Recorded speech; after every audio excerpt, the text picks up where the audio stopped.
it was unstable for sure.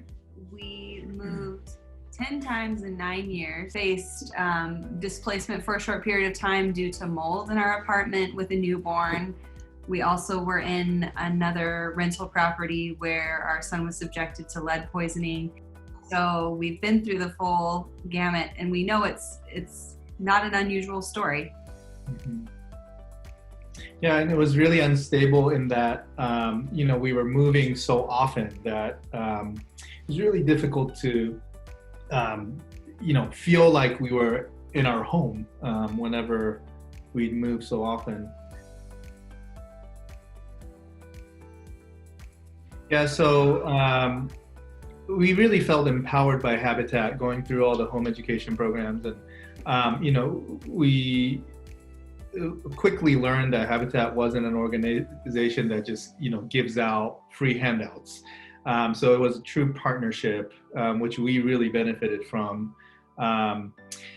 in that we made some lifelong friends, not just our neighbors, but within the Habitat staff, and we felt that they really, the Habitat staff always really cared about us beyond just working with us.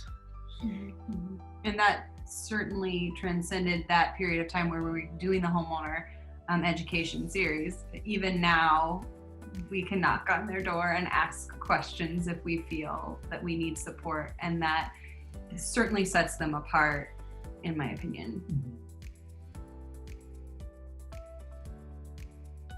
Sweat equity was such a treat. It was certainly, a sacrifice of time, and logistically trying to arrange childcare was tricky sometimes, but it was such a treat.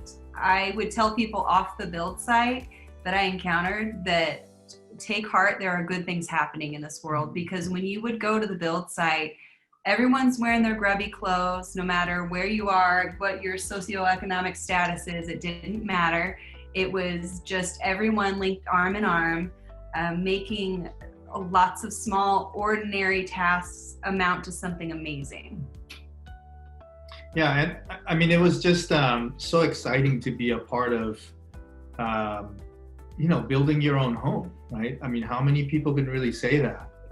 To know what it was like to actually build the house that you live in, and it was this really sweet beginning stages of friendship with some of our neighbors, right? Like having a common goal and working together, and really sort of getting excited together, and then now we get to live in it, in this community, and it was just fun to experience what it takes to build a home. I feel like it's that stark contrast. We started out with a very unstable, and we feel stable now. There's stability, there's a constant. We're all enduring an unprecedented, surprising challenge in this season, and I think at the forefront of our minds previously was always wondering, can we afford to stay where we're at? And without that factor, it opens up more possibilities for us being home, and it's amazing. Yeah, and just in thinking about having a home to teach from. I teach, so I need a space to do my classes, and previously I don't think we would have had the space to hold a class from our home. But now I've designated our garage as both sort of my classroom and then also my own workspace, which has been really helpful. And we're able to juggle, my teaching and our kids' homeschooling and all of that within the same home. So that's been huge. I think one of the biggest things when I reflect on nearly over this past year is how the safety of home has really cultivated this space for creativity that has offered us that gift to flex our resilience. And without safety, you can't thrive. And so that very sense, I think, has generated a ton of possibility within, all of these opportunities to challenge, well, what does, ordinary look like? Yeah, and I think the amount of financial stress that we experienced before we moved here compared to now is just night and day. And which, again, to kind of piggyback on what you said, I think it really informs the way we interact with our kids. It informs the way we educate our kids, and just overall sort of the mood of the family too.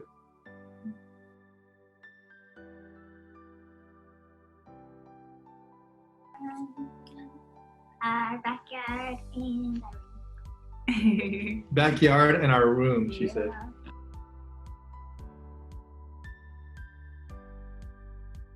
That's a tricky one, I think one of the things that I just right away popped in my head was the meals that we have together, right? And in my family, it was always a big deal to sit down together for dinner, at least for dinner, as a family, and eat and talk. And so that's something that we've carried on. And I think a lot of the I love to cook, and so a lot of the flavors that are experienced in our home is from my Japanese background. So spices and just the flavors, right? And it's kind of always been sort of a hybrid of Japanese and American or other flavors, and that's something that I'm intentional about. I want our kids to experience that side of their culture, and and other than that, we try to learn about Japanese holidays and some of the traditions. So that's kind of on my side. Yeah, and living in community has been such a treat because we've become more familiar with things like Las Posadas and Dia de los Muertos, and we celebrate with our neighbors, and even during the season of Advent, kind of love to hear about just within our community. We have a neighbor whose family immigrated from Slovenia years ago, and she shared some of her traditions with us. And so it's really sweet, especially in this season, to utilize imagination to expand our horizons. And food is always an amazing way to do that.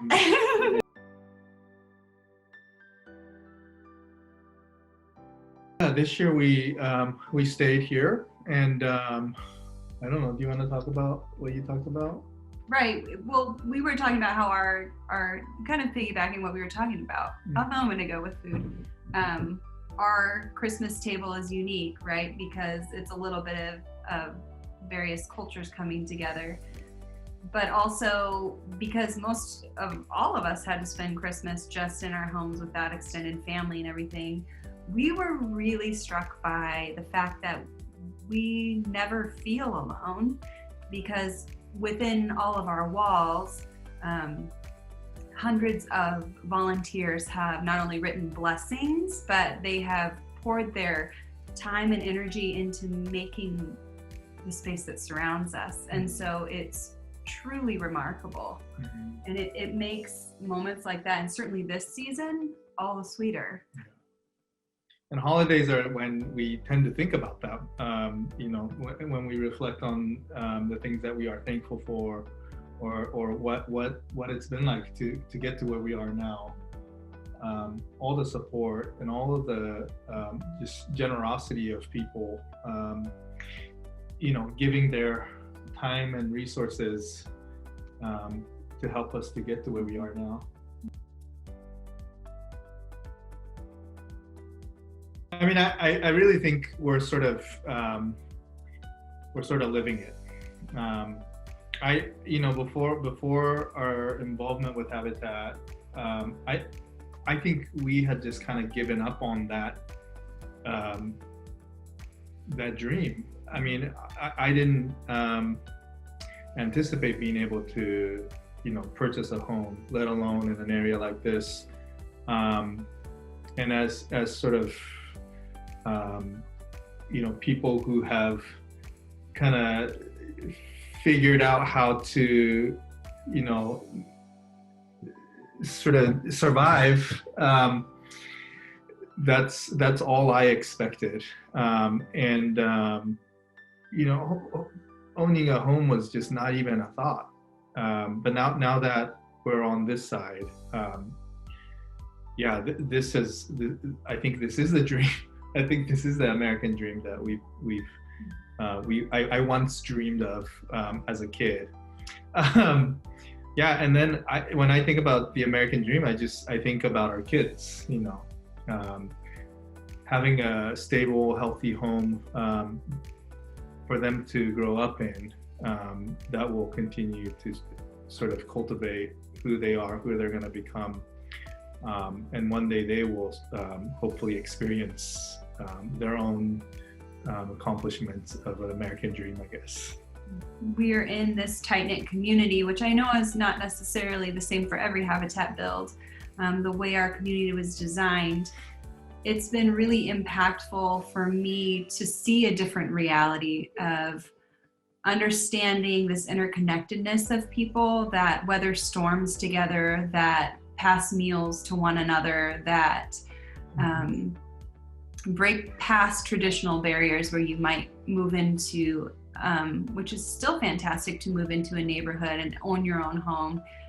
We were given this gift beyond all gifts to have incredible people to journey with.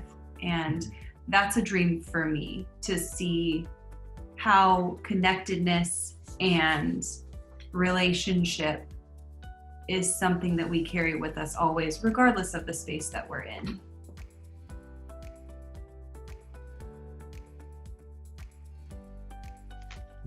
Yeah, again, we were trying to think, how do we stay connected through quarantine and all of that? And this past November, it was something we were able to do with our neighbors is we made stone soup.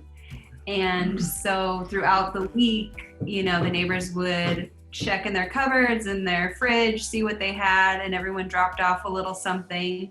And then by the end of the week, with Macha's magic touch, it was a delicious pot of soup. We even borrowed the ladle and the pot, and we were able to have nearly all of our neighbors come on our driveway, and we could dish up a bowl of soup. And so one family at a time. Yeah, we had a time slot for everybody that wanted to or could participate. And again, it was just a sweet way to navigate the season, to say we're still in this together, and whatever we have to give, even if sometimes it's not a whole lot, it's enough. And so that was really and it was sweet. Such a sweet reminder of our community and how amazing the people that we get to live with are. Truly, because we don't really get to hang out with them that much right now, but it was really good to do that. Yeah. I love that we live in an area where we're in LA County and close to this, the heart of LA, and but we're nestled in this really wonderful, beautiful, natural area where we get coyotes and bobcats just on the other side of our driveway, and that's been such an amazing gift. My kids and I have been playing out front as the sun's going down, and we always see birds flying, whether it's like a hawk or geese, or we just always look up and kind of just admire nature and the fact that we live here.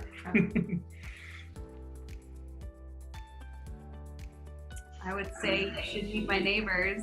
I think, I wish they could each individually meet our neighbors, literally, because whatever donations are being provided are making it possible for teachers and for war heroes and for common philanthropists to move into the neighborhood.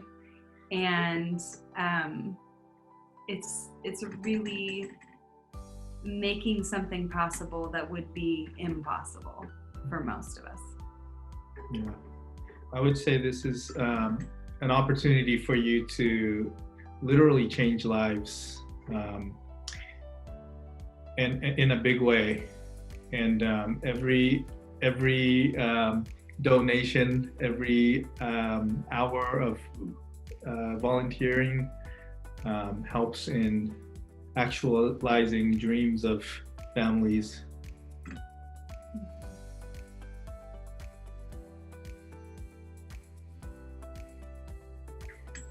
It's difficult to put into words how grateful we are. It's difficult.